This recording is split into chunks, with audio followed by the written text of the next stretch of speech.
Doctor Narendra Kumar ji को बहुत बहुत बधाई देता हूँ और उनको धन्यवाद भी देता हूँ कि उन्होंने मुझे इस शुभ कार्य के लिए आमंत्रित किया। ये मेरा सौभाग्य है कि किसी कॉन्वोकेशन में मुझे डिग्री डिस्ट्रीब्यूट करने का एक अवसर मिला। उसके लिए मैं डॉक्टर नरेंद्र कुमार जी का बहुत बहुत धन्यवाद करता हूँ।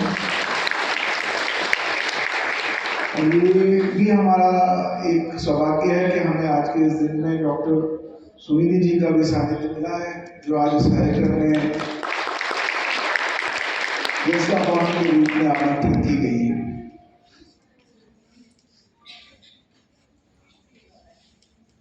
मेरे लिए बड़े हर्ष की बात है और मैं आप सब लोग को, जितने बच्चे आज मुझे बताया गया है 315 बच्चे आज पास आउट हो रहे हैं इस विश्वविद्यालय, इस संस्था से, उन सारे बच्चों को मेरी ओर से हार्दिक शुभकामनाएं। उन्होंने अपने जीवन का एक बहुत ही महत्वपूर्ण माइलस्टोन आज अचीव किया है। उन सबको मेरी ओर से अग्रिम बधाई और शुभकामनाएं। आप सब लोग एक बात जानिए, आप एक ऐसे समय में पास आउट होकर बाहर निकल रहे हैं जब भारत का भाग्य बदल रहा है। भारत 2047 को लक्ष्य मानकर एक विकसित देश के रूप में अपने आप को प्रशस्त करने का एक पूरा संकल्प लेके आगे चल पड़ा है। और जो बच्चे इस काल में, इस अमृत काल में जो पास आउट होके निकलेंगे, उनके ऊपर एक विशेष प्रकार की जिम्मेवारी एक्सपेक्टेड है कि वो भारत के उस 2047 के विकसित भारत के लिए अपना अमूल्य योगदान दें।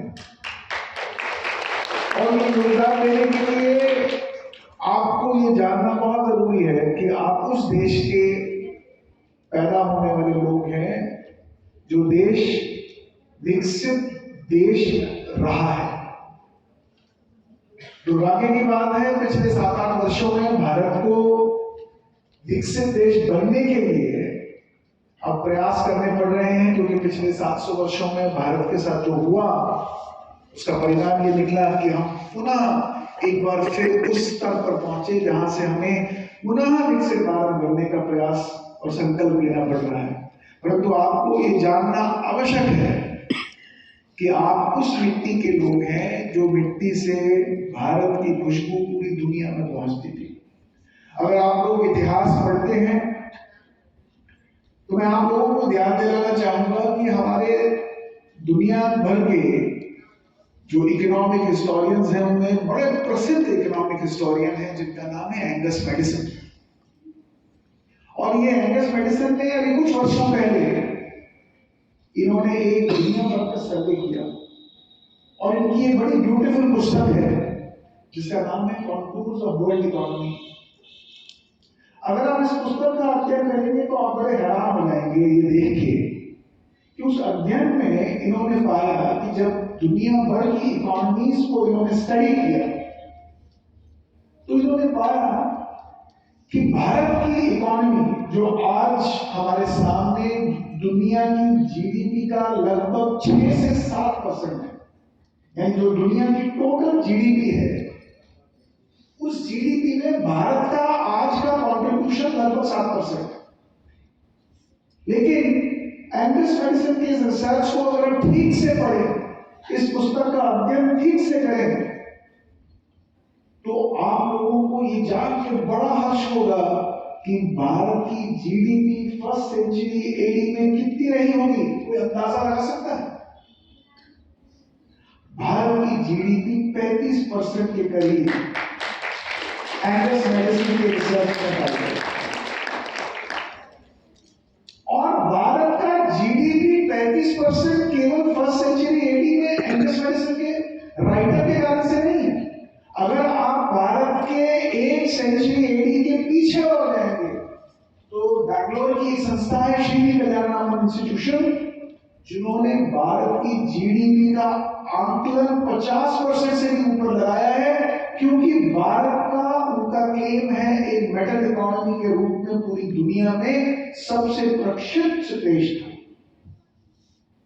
तो आप अंदाजा लगाएं, अगर भारत की जीडीपी फर्स्ट सेंचुरी में 35% और उससे पहले 50% थी, तो भारत के अंदर हो क्या रहा था? ये बड़ा विचित्र प्रश्न है। परंतु जब इसका अवलोकन करते हैं तो हमें दिखाई देता है कि भारत के अंदर की शैक्षिक व्यवस्था इतनी स्ट्रॉन्ग थी जिसको देखने के लिए देश दुनिया से लोग भारत में भ्रमण करने के लिए आते थे। चाहे वो हिंदुस्तान था, फाइयान था, जिंजियांग था, दुनिया भर के देशों से भारत आते थे कि भारत में आके देखें कि आखिर भारत में हो क्या रहा है। तो भारत में हो क्या रहा है? यहाँ एक से बढ़कर एक शैक्षिक संस्थाएं होती हैं जिन्हें हम आज यूनिवर्सिटीज कहते हैं। आज सारे लोग आज सोचते हैं कि दुनिया की बेस्ट यूनिवर्सिटी कौन सी है, तो नाम आता है Harvard university, Wharton university, London business school, Oxford university. लेकिन जब आप भारत का अवलोकन करते हैं तो भारत के अंदर यूनिवर्सिटियों का भरमार था। चाहे वो तक्षशिला यूनिवर्सिटी थी, नालंदा यूनिवर्सिटी थी, तक्षशिला, नालंदा, उदारपुरी, वल्लभी, शारदा, कठिनशाला, एक से बढ़कर एक भारत के अंदर विश्वविद्यालय हुआ करते थे। और इन विश्वविद्यालयों में पढ़ते कौन थे? भारत के लोग और बाहर से आने वाले जिज्ञासु। और इन विश्वविद्यालयों से निकलता क्या था? इन विश्वविद्यालयों से एक पराक्रमी व्यक्ति निकलते थे। इन विश्वविद्यालयों से एक बड़े इतिहासकार और साइंटिस्ट निकलते थे। और भारत ने किस प्रकार की इन्वेंशंस की? मैं ऑस्ट्रेलिया में था कुछ वर्ष पहले, मैं हैरान हो गया। एक इंस्टीट्यूशन के बाहर मैंने प्रतिमा देखी, एक महर्षि की। मैं नजदीक गया तो जब सामने देखा तो वहां नीचे लिखा था महर्षि सुश्रुत, फादर ऑफ सर्जरी। और मेरा दिमाग चौंका। मैं और पढ़ने लगा तो पता लगा महर्षि सुश्रुत तो वो हैं जिन्होंने शल्य चिकित्सा के ऊपर और कैटरेक्ट सर्जरी के ऊपर आज से 2500 वर्ष पहले पूरा संहिता लिखा हुआ है। और ऐसे ही कई विद्वान, चाइना में मैंने देखा एक महापुरुष की प्रतिमा लगी हुई थी। मेरी जिज्ञासा जगी, लेकिन वो चाइनीज में देखा था। फिर मैंने किसी से पूछा, बोला ये महर्षि कुमार जीवा है। ये कौन है? ये वो व्यक्ति हैं जो भारत से, कश्मीर से चाइना के अंदर बुद्धिज्म को और संस्कृत को लेके गए और चाइनीज में ट्रांसलेट करके आज चाइना में जो बुद्धिज्म फैला हुआ है उसका सूत्रपात।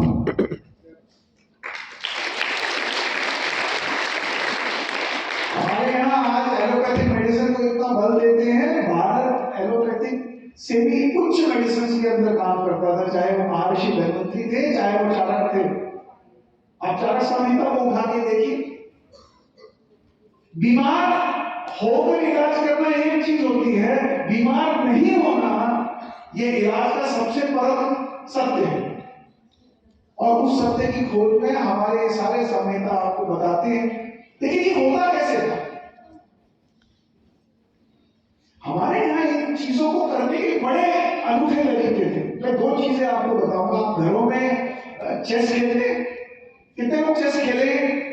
बहुत लोग खेले। आपको पता है कौन से देश से चेस हमारे देश में आया? बता सकते हैं? भारत से आया। आपको पता है इस खेल को बोलते क्या थे? शतरंज। खेल तो भारत से आया नहीं। ये शब्द शतरंज तो भारतीय है। चौसर भी नहीं बोलते। चौसर तो एक दूसरी गेम है जो लूडो की तरह खेली जाती है।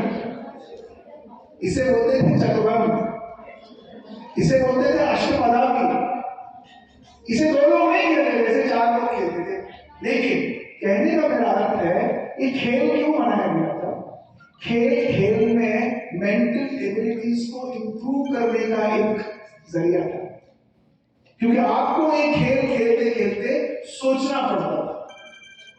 आपकी जो स्ट्रैटेजिक एबिलिटी थी, जैसे आज हम डिजाइन थिंकिंग की बात करते हैं, उस जमाने में मेंटल डिजाइन थिंकिंग को इंप्रूव करने के लिए ये 64 जिसको आपने कहा और मैंने कहा अष्टपदा, ये अष्टपदा का खेल खेला जाता था। घरों में आप सांप सीढ़ी खेलते हैं, स्नेक एंड लैडर। ये स्नेक एंड लैडर तो पता होगा कहां से आया है? अभी भारत के नहीं बोला, ये भी भारत से आया है। और आप जानते हैं इस खेल को क्या बोलते थे? इस खेल को बोलते थे मोक्ष पदम। अब मोक्ष पदम क्यों बोलते थे? जहां सांप काटता है वहां एक बुराई, और जहां एक सीढ़ी मिलती थी वहां एक अच्छाई। तो बच्चे खेल खेल में बुराई और अच्छाई के बीच का फर्क समझते थे, और खेल खेल में वो 100 नंबर तक जब पहुंचते थे तो वो सारी बुराइयों को और सारी अच्छाइयों की डिफरेंशिएशन को समझते थे, और उस 100 नंबर तक पहुंचने में उन्हें सारी चीजों का ज्ञान हो जाता था, इसलिए उसे मोक्ष पदम बोला जाता था। लेकिन बड़ा अंग्रेजों का, उन्होंने इसे स्नेक एंड लैडर बना के हमारे सिर पे टिक दिया, और हमको आज भी लगता है कि यूरोप से ये गेम हमारे पास आई। ऐसी कई चीजें हैं भारत में छुपी हैं। अब ताश खेलते हैं, ये ताश भी हमारे भारत से निकली थी, इसे बोलते थे क्रीड़ा पत्रम। भारत के अंदर आप झांक के देखेंगे, भारत को सोने की चिड़िया क्यों कहा जाता था? यहाँ पे सोने की चिड़िया उड़ती नहीं थी। भारत ऐसी ऐसी चीजें प्रोड्यूस करता था जिसको लेने के लिए पूरी दुनिया से लोग बाहर में आते थे। ये जो आप कमीज बटन पहनते हैं ना, ये बटन, इसकी इन्वेंशन भारत में हुई। जिससे आप मेजरमेंट आप करते हैं स्केल, इसकी इन्वेंशन भारत में हुई। मतलब स्केल की इन्वेंशन का मतलब है मेजरमेंट थिंकिंग की एबिलिटीज थी, साइंटिफिक टेम्परामेंट था। यानी साइंटिफिक टेम्परामेंट जिस समाज में हो, वो समाज कितना आगे रहा होगा। और सोने की चिड़िया इसीलिए कहा गया भारत को, क्योंकि भारत के अंदर ओरिजिनल थिंकिंग, भारत के अंदर रेजिलिएंट थिंकिंग, भारत के अंदर इनोवेटिव थिंकिंग। आज जितने भी आप मठ, पुराने जितनी बिल्डिंग्स बनी हैं, पुराने जितने स्मारक बने हैं, आप उनकी आर्किटेक्चरल डिजाइन देखिए। यहां तक कहा जाता है शून्य हमने दिया, विमान शास्त्र भी हमने दिया। तो इसका मतलब है किस प्रकार का थॉट प्रोसेस भारत के अंदर रहा होगा। अब अंदाजा लगाइए, तब आपके पास कोई कंप्यूटर नहीं था, तब इलेक्ट्रिसिटी नहीं थी, तब चैट जीपीटी नहीं था, तब आईओटी नहीं था, तब वो सारे कंफर्ट्स नहीं थे। उन कंफर्ट्स के ना होने के बावजूद भी हमारे देश की संस्कृति ने उस प्रकार के थॉट प्रोसेस को जन्म दिया। जहां आज western model of education outward comforts के ऊपर ध्यान देती है, वहीं eastern model of education inward comforts के ऊपर ध्यान देती थी। हमारा मानना था कि इंटरनल कंफर्ट्स को अगर आप क्रिएट कर सकते हैं तो आप एक्सटर्नल डिस्कंफर्ट्स को रिमूव कर सकते हैं। लेकिन वेस्टर्न मॉडल क्या कहता है? एक्सटर्नल कंफर्ट्स को क्रिएट करो, लेकिन इंटरनल कंफर्ट्स को वो कभी भी जीत नहीं पाए, क्योंकि अंदर झांक ही नहीं पाए। और इस कारण से आज समाज में स्ट्रेस, समाज के अंदर एंजाइटी, समाज के अंदर फियर, कंपटीशन, एंगर, वो इसीलिए है क्योंकि हम कभी अंदर झांक ही नहीं पाए। हमारे समाज के अंदर, हमारी शिक्षा के अंदर हमें बताया ही नहीं गया कि हमें अंदर झांकना चाहिए, फिर बाहर जाना चाहिए। और यही कारण है कि आज समाज के अंदर इस प्रकार की जो प्रॉब्लम्स है हमें दिखाई देती है, क्योंकि जो भारत का जो मूल एजुकेशन मॉडल था वो हमको देखने को नहीं मिलता। तो इसलिए आज जिस समय में आप इस इंस्टीट्यूशन से पास आउट होकर जा रहे हैं, आप याद रखें भारत एक कस्प पे खड़ा हुआ है, एक ऐसे बिंदु पे खड़ा हुआ है जहां से वो 2047 को नहीं देख रहा है, वो अपने बीते हुए कल को वापस लेके आना चाहता है। और वो करने की सामर्थ्य केवल आप लोगों को। और अगर महिलाएं, लड़कियां संकल्प ले लें तो बड़े से बड़ी चीज को हासिल करने में कोई उन्हें रोक नहीं सकता। और ये भारत का इतिहास गवाह है। इसलिए आपसे मेरा अनुरोध यही है कि भारत के अंदर जिस प्रकार की संकल्प शक्ति चाहिए, उसमें आपको चाहिए वैराग्य और विवेक। यानी विवेक का मतलब जो शिक्षा आपने ग्रहण की उससे आपकी ability to discriminate between right and wrong, और वैराग्य का अर्थ है डिस्पैशनेट, जिस काम के पीछे पड़ जाओ जब तक पूरा न करो तब तक आप अपने संकल्प को ना छोड़ें। मैं इन्हीं शब्दों से आप सबको एक बार पुनः बहुत बहुत बधाई देना चाहूंगा और उम्मीद करता हूं कि आने वाले दिनों में आप अपने समाज का ही नहीं, अपने परिवार का ही नहीं, इस देश का नाम रोशन करेंगे, और जो संकल्प लेके आप इस इंस्टीट्यूशन से बाहर निकलेंगे उस संकल्प को पूरा करने में अपनी पूरी शक्ति को झोंकेंगे, और देश को 2047 तक चाहे हम रहें ना रहें, भारत को विकसित भारत बनाने में अपना योगदान दें। एक बार पुनः कॉलेज को बहुत बहुत बधाई, यहाँ के प्रशासन अधिकारी, टीचर्स और सभी स्टूडेंट्स को मेरी ओर से शुभकामनाएं।